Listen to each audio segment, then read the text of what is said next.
Why does this stuff only happen to me?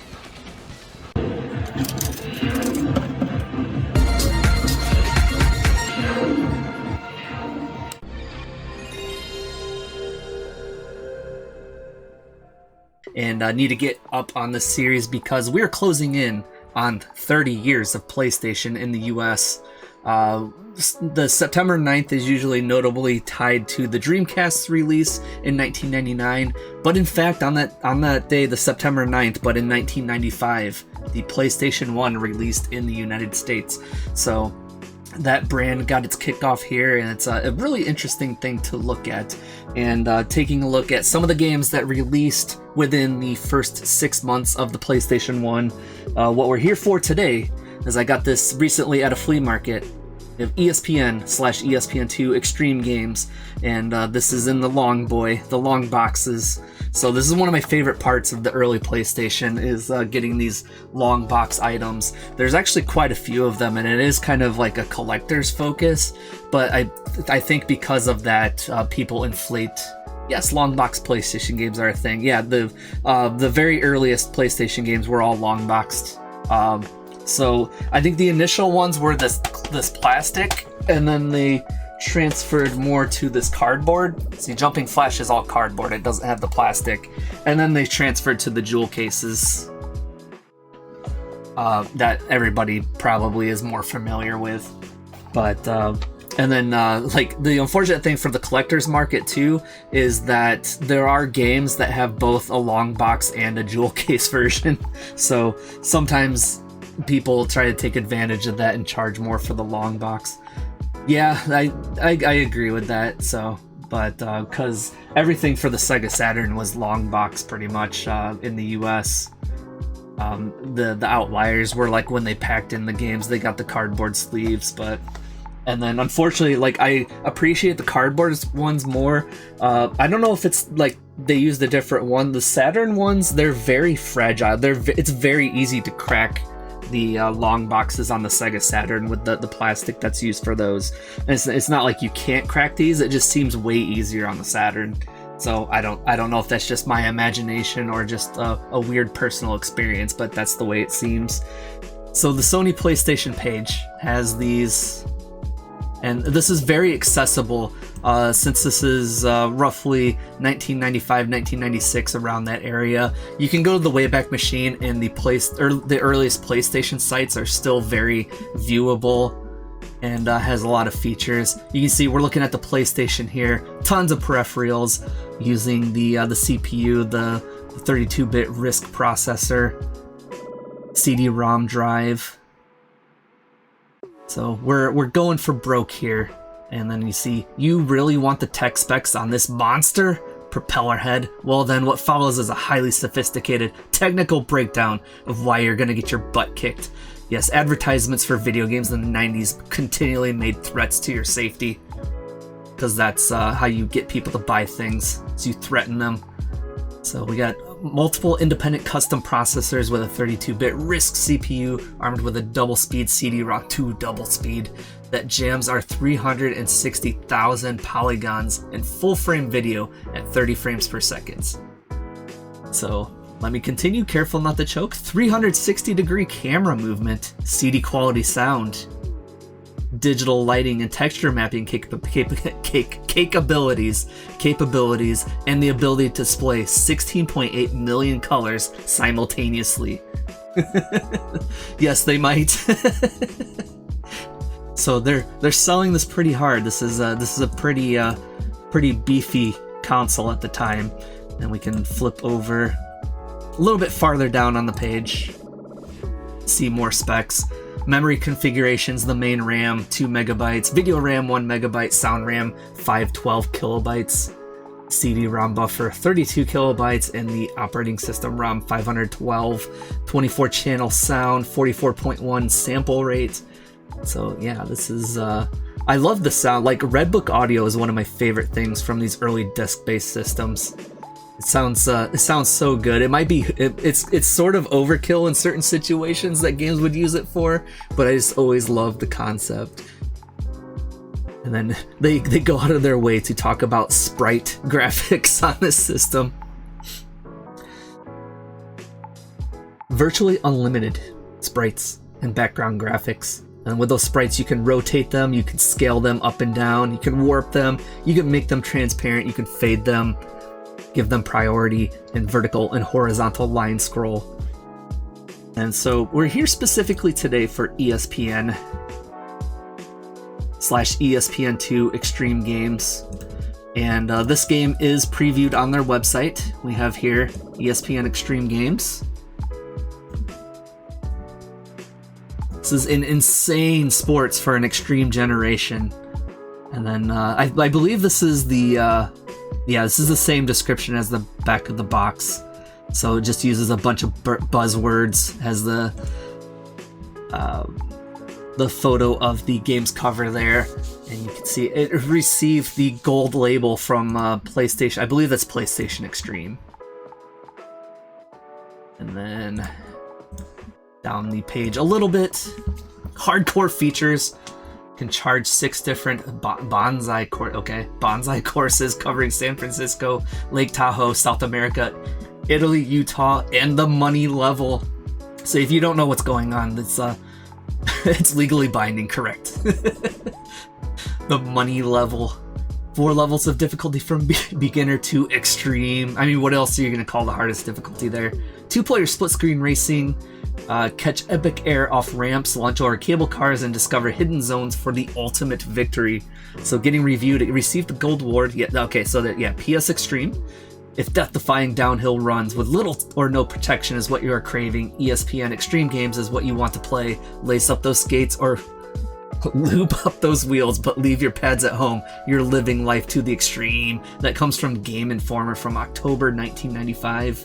And then Die Hard Game Fan also weighing in 1995.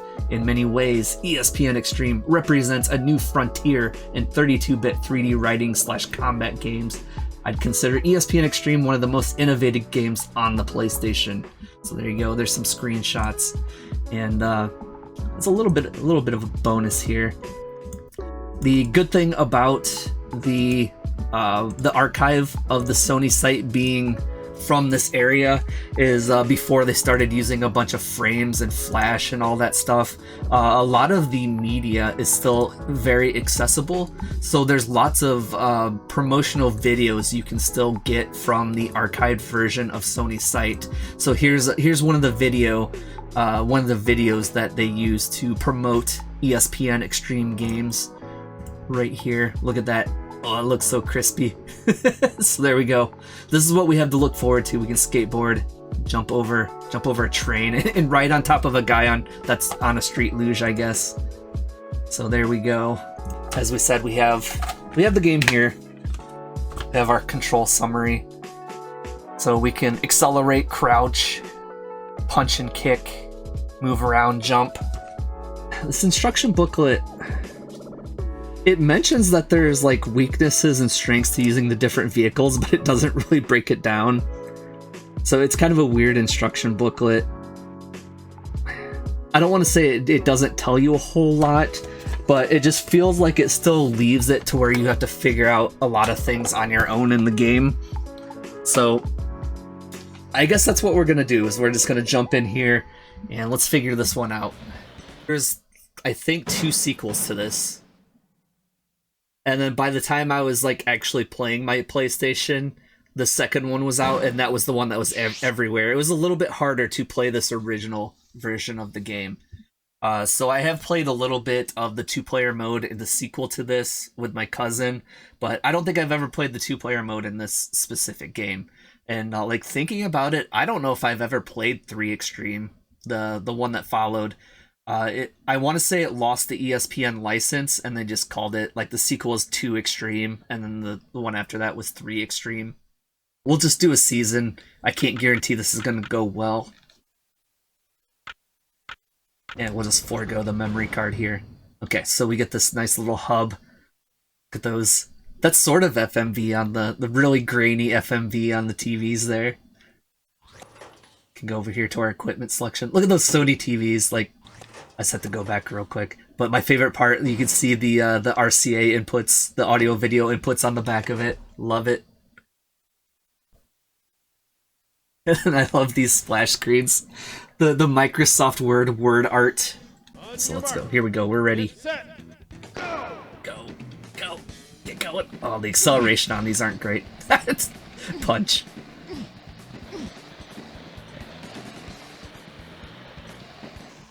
Oh, good lord. I wasn't ready for that jump he did off that hill. So those ones, the yellow ones give us season points. It's good? Okay, good. I might actually just have to turn it up in my monitor then. So our season ranking is actually determined by these points we get through the yellow gates. The green ones give us cash. And there'll also be blue ones that open up alternate paths or clear obstacles from our path. Oh, why did I hit that button? I jumped instead of punched. You can't do a jump punch. Oh, and then there's these traps.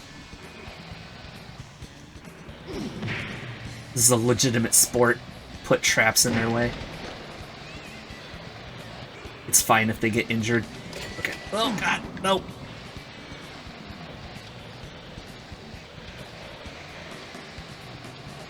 So what I've always found weird in this is, like, the money you earn isn't really tied to your performance in the race. Like, I can get 16th place and it doesn't matter. All of my money earned comes from whether or not I go through these gates. And same thing regarding the standings for the season. Okay, good. Let's get a bunch of money. Oh god! Wile E. Coyote got us. I'm beginning to think... Oh good lord. You just can't punch the... Yeah, people might not remember how, like, popular rollerblades were at one point.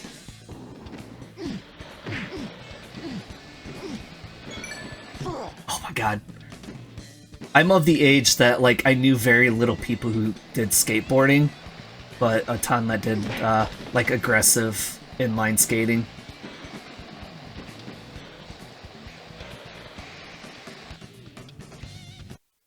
So we got 12th place out of 16. Well, we got 60 bucks and 40 points with a score of 34,000. Sure. Doesn't matter. Okay. So we're kind of hanging with the pack there. 11th place in the standings with the gates we were able to travel through. I think this is also a stretch of time, kind of extended into the Dreamcast a little bit, where there were games that just were obsessed with the San Francisco cityscape.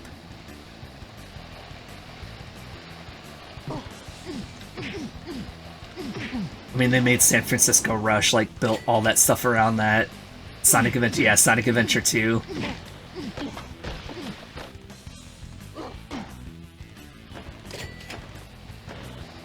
Crazy Taxi has some influences of it, too.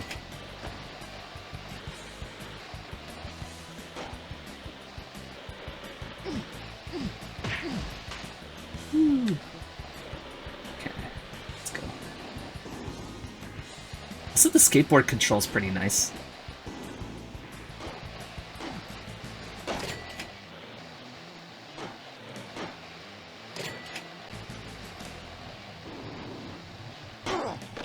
Ow!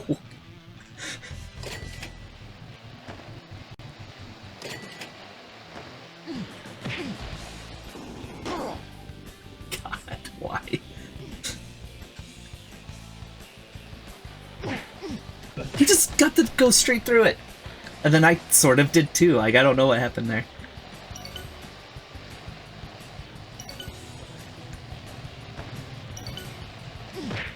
Get out of here. Where the points don't matter, that's right. Well, they kind of matter, it's just you get them in mysterious ways. Ugh. Yeah, I'm feeling like we completely lost this one.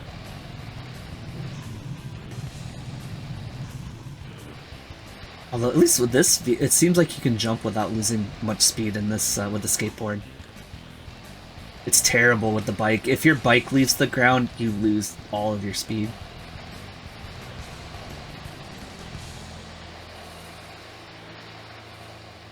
Oh, we're going up the hill. Come on, use your foot. Okay. There's the Golden Gate Bridge. Can we at least pass somebody, please? Go, go, pedal. Push. 15th place. Somehow we got 15th place. I don't know if we missed something there. We beat one person. See, look at that. We're in 9th place.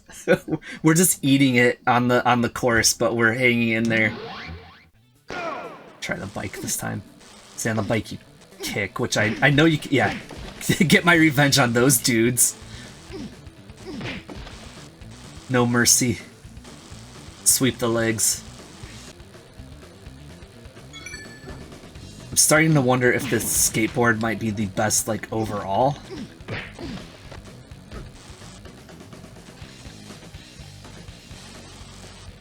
But they did a good job in it. It does seem like each item has its own strengths. Oh god.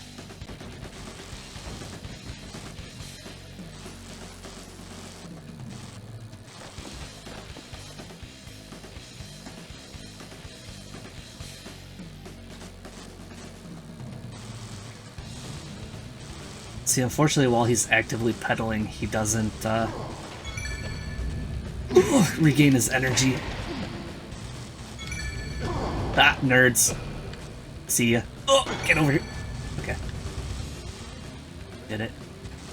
Get some money.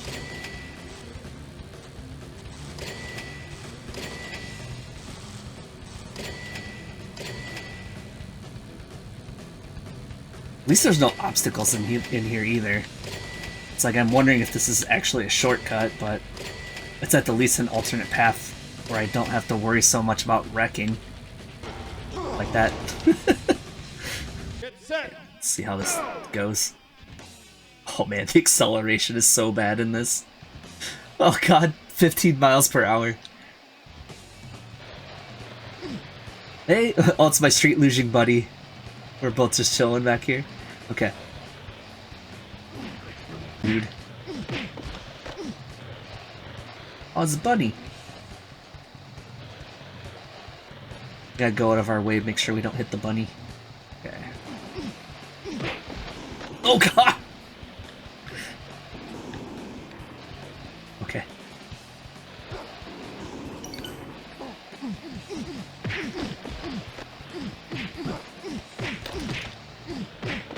Yeah! Take out their knees. Oh! Okay.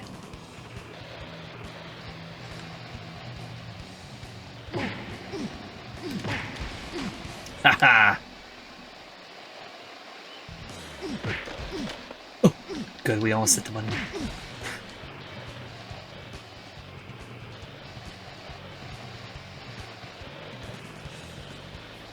Man, we're cooking now. Oh, okay. Go. No, over here. Okay. Whoa.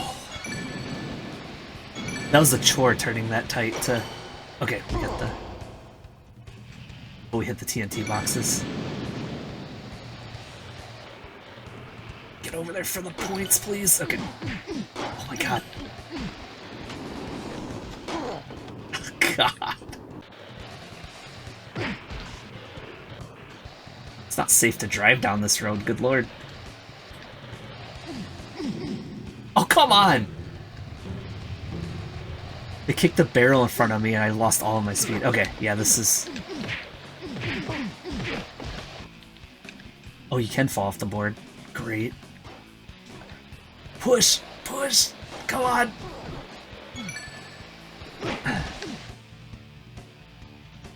So I go from 7th place to last. Cool. Oh my god. See. 4th place. We keep getting like 12th place in the races and everything, but because we're going out of our way for points, we're 4th. I mean, that's quite a gap between 3rd and 4th, but still. How much money do we have? God. That skateboard. That's good. 250. Oh my god, we need $80 more.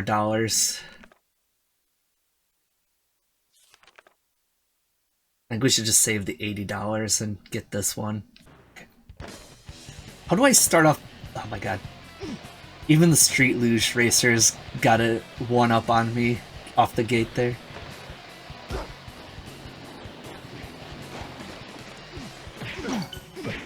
Ah. God. Ow. Oh god, you're gonna... Yeah, I knew it. I somehow got through that.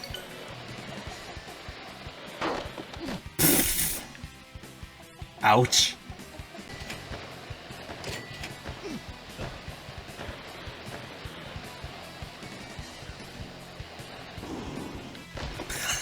Good. Ow.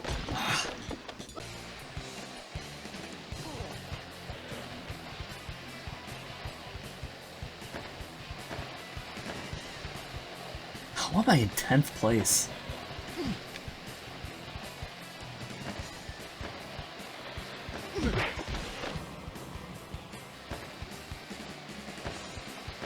I keep going back and forth. I'm not sure if I like the bike or the skateboard better. How much does a new bike cost? The cruiser truck. God, we need $105 more for this one to go 83 miles per hour. I will maintain that if you just get into the controls, like, I don't think Bubsy 3D controls as bad, quite as badly as people make it out. Oh god! Okay. I almost missed that ramp.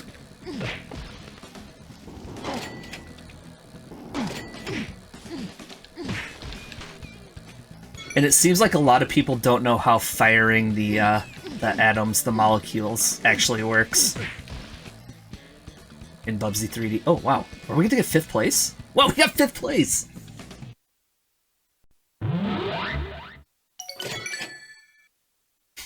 $90. Yeah, I got for finishing. You're so 60. slow. Oh my god. You'd lose a race with continental drift. I beat 11 other racers, but I'm so slow. Hopefully work's not too complex for you there. God. They're all grouped up. I just about passed half the pack there in that one grouping. Yeah, 70 points, $95. Just blow through it, that's fine. They could phase through the walls.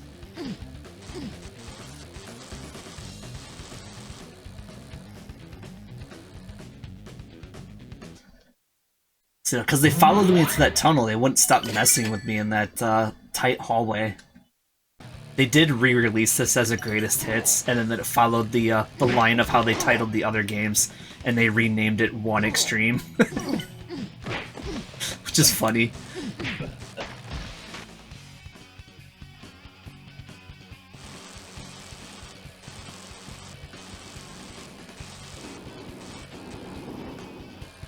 God, you gotta be kidding me.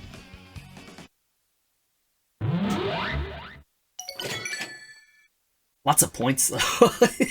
The season points. I don't care about the score, it's the season points that matter. See, look at that. I'm handedly in 4th place because of the yellow gates. Oh, is this... I need to know, is this a... It is an alternate path, okay. I know, that was a terrible time to try to experiment and figure out, but we did it. I've been playing a bit too much Rush 2049 lately. That was at Boss Battle Games and Linked Cabinets, and just took an interest in it and started playing it, and well, I guess this is where we live now. What's going on? What's the deal with this? Oh, they just go through it? What's...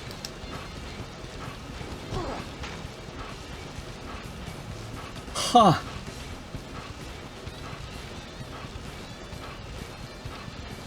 The greasy train. No, it's just like in real life, they just stop where they please and block the traffic. Huh.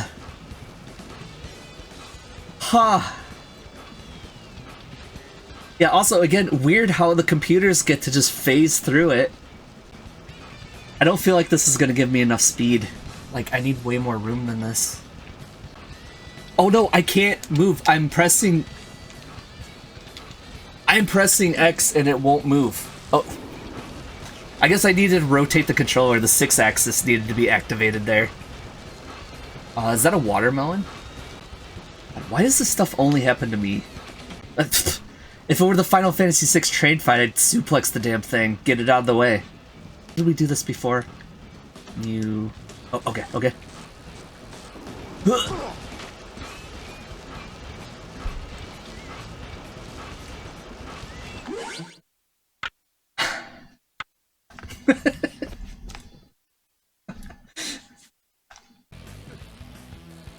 DJ versus Train, the rivalry of the century. Or the barrels aren't, the barrels are just kicking my ass all throughout in this game. It's not much of a rivalry, it's just a one-sided thwomping. Wait, did I just double jump? Wait, okay, hold on. I think he can double jump. Okay. Maybe we're cooking now. If you hit those flat barrels and get sent into the air, you can jump while in midair. Right there, you did it again. Okay. Ow. Are we just back to scratch now? Oh, we have a... Okay. Oh, I hit the wrong button. You pressed select to buy... I pressed X instead of select. So it didn't actually buy that bike. Okay, so... of course. But there we go. Look at one of the earliest games available on the PlayStation 1 in the United States, ESPN/ESPN2 Extreme Games. So, it's a cool game. That's... Yeah, thanks for joining in. Appreciate it. But it's a cool game, it's just rough around the edges. Definitely something... I don't know if there's a mechanic that I'm not understanding or what's going on, but I just can't seem to get any progress in it. But let's see if I can get something figured out and maybe revisit it in the future. But there's more games to play. I think the next one will end up being this one, Namco's Cyber Sled. It's kind of a multiplayer versus arena shooting type of game. Had an arcade cabinet. It's like, it's not like Virtual On, but I guess that's a similar concept you can think of, where you get into a cockpit controls and it's meant to be versus another player. So we'll see what we can figure out with that one too, and dig into that one, figure it out. Some people would be embarrassed by a run like that. You probably won a freaking trophy.